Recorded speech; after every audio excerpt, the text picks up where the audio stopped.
श्री स्वामी समर्थ सगळ्यांना.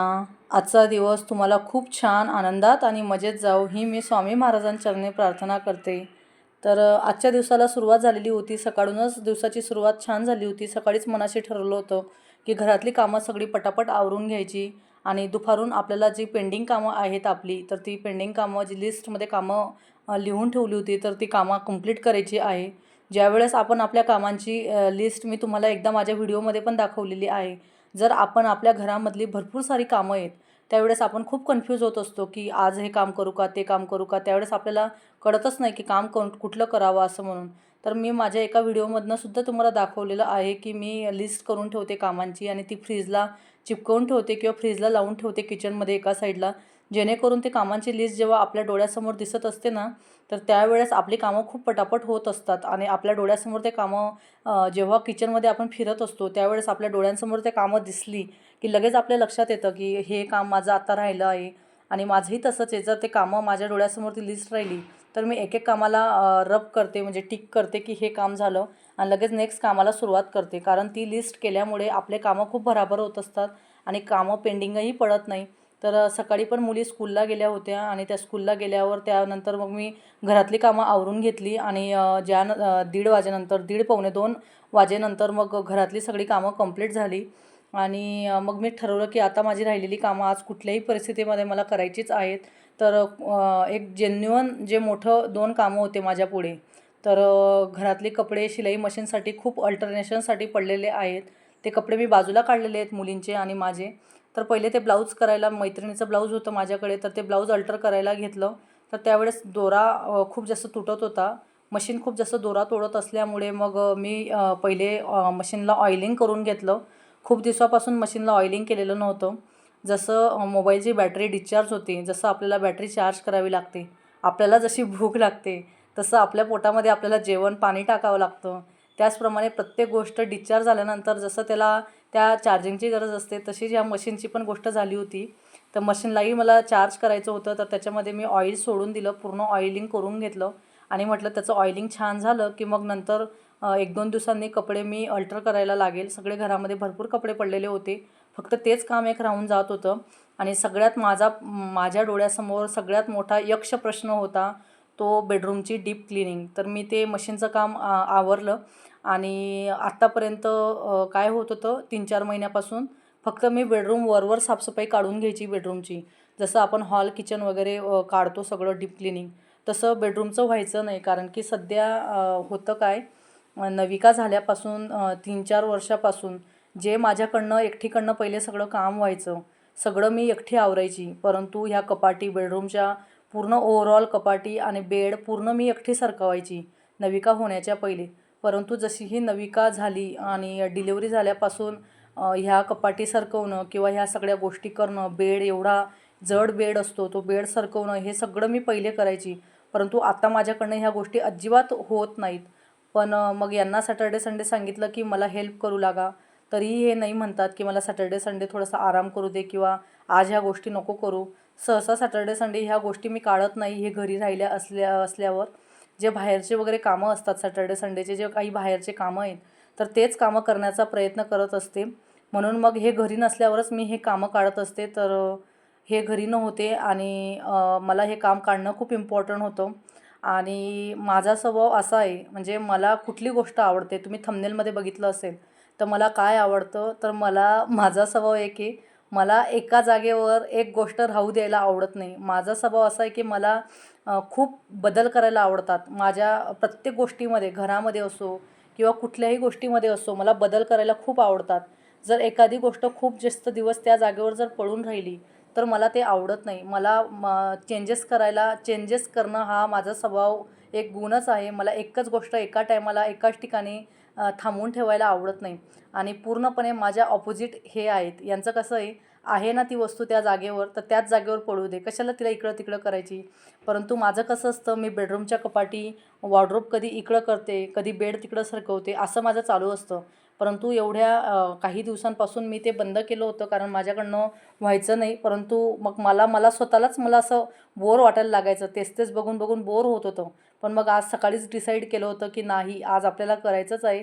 कुठल्याही परिस्थितीमध्ये करायचं आहे आणि करूनच घ्यायचं आहे. तर रात्री म्हणजे संध्याकाळी 5-5:30 वाजेलासुद्धा आई येणार आहे गावावरून. आईला पण यायचं होतं गावावरून आणि आईची बस 5-5:30ला येणार होती. आई सकाळची 7 वाजेची बसलेली आहे धुळे बसवरनं.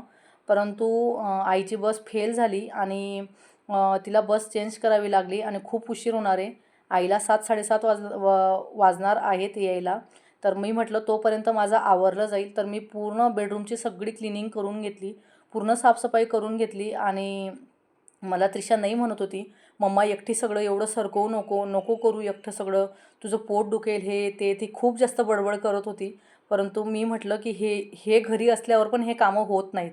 कारण जेव्हा जेन्ट्स लोकं घरी असतात त्यावेळेस आपल्याला प्रॉपर सगळा स्वयंपाक करावा लागतो. भाजी, वरण, भात, भाजी, पोळी आणि ते घरी राहिले की खूप जास्त टाईम होत असतो. खूप दिवस पूर्ण असाच जातो सॅटर्डे, संडे आणि ते जर राहिले नाही तर माझं काम एवढं पटापट आवरलं जातं. मी जरी ते नसल्यावर जरी स्वयंपाक करत असते, पूर्ण तसाच जरी स्वयंपाक केला, तरीही माझं काम पटापट होत असतं. परंतु ते घरी राहिले की कामं खूप डिले होत असतात आणि खूप पूर्ण दिवस असाच निघतो. तर मग मी हे घरी असल्यावर हे कामं करत नाही. विकेंडमध्ये न करता वीकडेजमध्येच हे कामं करते. तर मग आज ठरवलंच होतं कुठल्याही मध्ये आज बेडरूमचा पूर्ण कायापालट करायचा आहे असं म्हणून आणि यांचा मला फोन येऊन गेला काय करते आहे असं म्हणून. परंतु मी यांना सांगितलं नाही की मी काय करते, नाहीतर यांनी मला करू दिलं नसतं. परंतु मग ठरवलंच की आज कुठल्याही परिस्थितीमध्ये करायचं आहे आणि बेडरूमला आत्ता मी ह्या वॉर्डरोब कधी दिवाळीच्या वेळेस पुढे सरकवून दिवाळीच्या वेळेस केल्या होत्या. तरीसुद्धा बघा आता दिवाळी ते आता अक्षय तृतीया म्हणजे 6 मंथ झाले. 6 मंथमध्ये तरीही एवढी घाण झालेली होती. आपल्याला असं वाटत असतं की आपण रोज झाडू मारत असतो, आपण रोज पुसत असतो, एवढी काही घाण होणार नाही. तरीही माझं मध्ये-मध्ये काही ना काही चालूच असतं.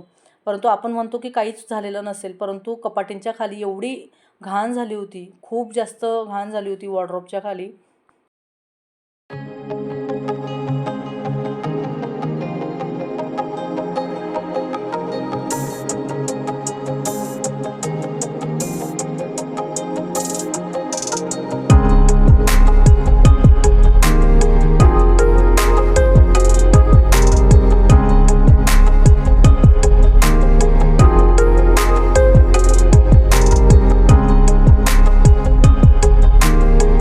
आणि आपल्याला असं वाटत असतं की आपण रोज घरं साफसफाई करत असतात. आपण रोज घरांमधलं सगळं केर कचरा काढत असतो.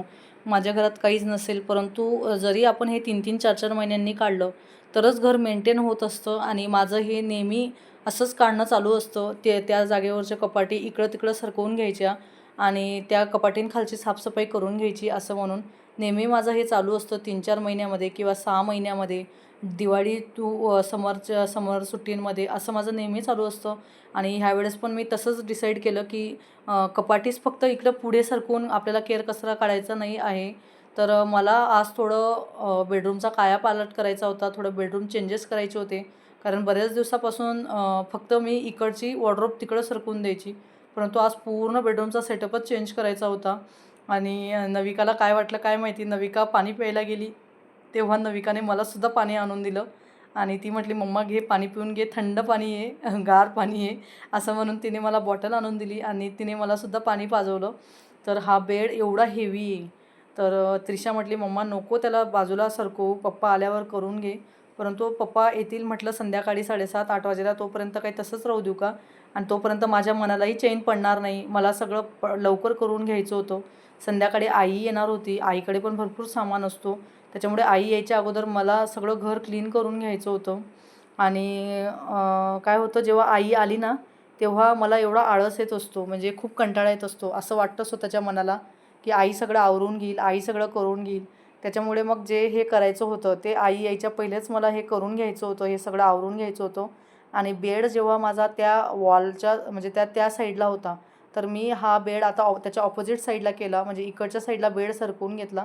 थोडेसे बेडरूममध्ये चेंजेस करायचे होते. पूर्ण साफसफाई करून घ्यायची होती. पूर्ण क्लिनिंग करून घ्यायची होती. जे बोर्ड होते, लाईटांचे जे बोर्ड होते, तर ते बोर्ड पण मला स्वच्छ करून घ्यायचे होते. ते बोर्ड पूर्ण क्लीन करून घ्यायचे होते. कारण काही बोर्ड हे कपाटींच्या मागे होते, तर त्यांना पूर्ण डस्टमुळे काळापणा येऊन गेला होता आणि डस्टबिन घरात आणण्याशिवाय पर्याय नसतो. जेव्हा आपण पूर्ण क्लिनिंग करत असतो, तर एवढी बारीक डस्ट घरामध्ये येत असते आपल्याला कळतही नाही. आपल्या कळत न कळत आपण जेव्हा कोंब करत असतो तर आपले जेव्हा हेअरफॉल होत असतो, अति प्रचंड प्रमाणामध्ये जर हेअरफॉल होत असतो. माझा हेअरफॉलसुद्धा तसाच होतो. माझेसुद्धा तसेच केस गळतात. बेडरूममध्ये पूर्ण केस पडलेले असतात आणि तेच केस परत आपल्या वॉर्डरोब खाली वगैरे असं जात असतात. तर बघा, मी सगळ्या कपाटी पूर्ण इकडच्या वॉलच्या पूर्ण कपाटी समोरच्या वॉलला लावून घेतल्या आणि आता मला घरातलं सगळं बेडरूमचं झालं होतं. बेडरूम पूर्ण पुसून पोछा वगैरे मारून कोलीन टाकून सगळं माझं क्लीन झालं आणि मग मी इथं वॉर्डरोब रचायला घेतला. म्हटलं एक तरी वॉर्डरोब आज रचून घेते, नंतर ते 2 वॉर्डरोब आईला रचायला लावेल किंवा मग आई नसेल तर मग मीच रचून घेईन. परंतु ही एक वॉर्डरोब रचणे ज्याच्यामध्ये आपल्याला कधी खूप दिवसांनी किंवा लागणाऱ्या खूप वस्तू रेअर अशा यूज करत असतो, तर त्या वस्तू ह्या वॉर्डरोबमध्ये ठेवलेल्या असतात. म्हटलं पहिले ही वॉर्डरोब मी ऑर्गनाईज करून घेते, तिला रचून घेते व्यवस्थित. ह्या 2 ज्या आहेत त्यानंतर ऑर्गनाईज करून घेईल. तर इथं या माझ्या सगळ्या ऑर्गनाईज करण्या चालू होत्या आणि जो मागच्या बेडरूमचा पसारा होता तो पूर्ण हॉलपर्यंत येऊन पोचला होता. पूर्ण अशा पद्धतीने पसारा झाला होता. त्रिशाने ते कधी शूट करून घेतलं, व्हिडिओमध्ये काही कळलंच नाही. त्रिशा म्हटली, मम्मा पटापट आवर. तर ही वॉर्डरोबसुद्धा इथं माझी व्यवस्थित ऑर्गनाईज झाली होती.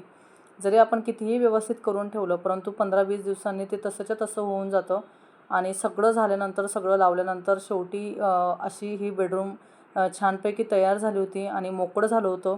काहीतरी वेगळं वाटत होतं बेडरूममध्ये. इकडची वॉल पूर्ण ओपन झाली होती. फक्त इकडं मी ड्रेसिंग टेबल साईडला लावून दिलेला होता आणि छान अशी बेडरूम सुटसुटीत वाटत होती. आणि संध्याकाळी 7-7:30 वाजेला इथं आई आली.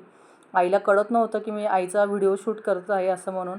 तर आई आल्या फ्रेश झाल्यानंतर आईने लगेच किचन सांभाळून घेतला आणि आई म्हटली की थकवा खूप आलेला आहे, तर खिचडी कढी करून घे. कारण की आईने घरून सगळे उन्हाळी वाळवणीचे पदार्थ आणले होते, सगळ्या वस्तू आणल्या होत्या. तर आई म्हटली भाजी पोळी किंवा भाजी भाकर करशील तर त्या खायला योग्य म्हणजे चांगल्या लागणार नाहीत. तर मग आईने सगळं इथं जे आम्हाला आवडतं उपवासाचे सगळे फराळ, याच्या साबुदाणा, बटाट्याची चकली, बटाट्याचे वेफर्स किंवा मग बटाट्याचं कीस आणि हे सगळं आईने आणलेलं होतं. पापड होते, कुरडई होती, नाचणीचे पापड, गहू तांदूळचे पापड, असं सगळं माझं आणि भावाचं, आमचं दोघींचं आईने आणलं होतं. तर आई आल्या पहिले किचन आईने सांभाळून घेतला. आईने स्वतःनेच स्वयंपाक केला, मला करू दिलेला नाही. मी आईला तरी सांगितलंच नव्हतं की मी बेडरूमची साफसफाई काढलेली आहे असं म्हणून, नाहीतर तिने रागवलं असतं मला. तर मग इथं मला सगळ्यात माझं फेवरेट म्हणजे कच्च्या वस्तू खाणं. मला उन्हाळी वाळवणीच्या ज्या वस्तू असतात त्या मला कच्च्या खायला खूप आवडत असतात. तर आईने आल्या मला पहिले बोलवून घेतलं की बघ हे आणलेलं आहे असं म्हणून. तर मग हे मी तळायला घेतलं. नविका आणि त्रिशा मध्ये जे दुकानावरनं लहान मुलं जे चिप्स आणत असतात, जे चिप्स असतात बाहेरचे, व्हील्स असतात, कुरकुरे असतात, तर मग हे जर त्यांना संध्याकाळी 4-5 वाजेला जर कधी तळून दिलं, त्यांना जर हे कधी डीप फ्राय करून दिलं तर नविकाला पण टिफिनला कधी तिला आवडत असतं. किंवा मग त्रिशाला पण जेव्हा आपण भाजीपोळी करतो तेव्हा एका साईडला शॉर्ट ब्रेकला टिफिनला जरी हे देऊन दिलं तरी मुलांचं बऱ्यापैकी पोट भरून जातं. आणि आपल्या घरच्याच तेलामध्ये, चांगल्या शुद्ध तेलामध्ये, आपण जेमिनी ऑइल असो किंवा कुठलंही ऑइल असो, तर त्या ऑइलमध्ये आपण शुद्ध तेलामध्ये तळलेलं असतं हे. आणि हे मला म्हणत होते की राखीच्या माहेरचा खाऊ आलेला आहे आणि राखी आज खूप खुश आहे. तर मला जेव्हा हे जुनं झाल्यावर आवडत नाही हे सगळं पापड किंवा कुठल्याही उन्हाळी वाळवणीचे पदार्थ असो किंवा लोणचं असो, मला जेवढं जुनं झालेलं आवडत नाही तेवढं मला नवीन खायला खूप आवडतं. तर मग मी तेव्हा यांना म्हटले की आता बघायचंच काम नाही, आता कच्चंही खाणं राहील आणि डीप फ्राय खायला मला थोडंसं आवडतं. तर इथं अशा प्रकारे रात्रीचा आमचा ताट तयार होता. आजचा व्हिडिओ तुम्हाला कसा वाटला हे मला लाईक, शेअर, सबस्क्राईब करून सांगा.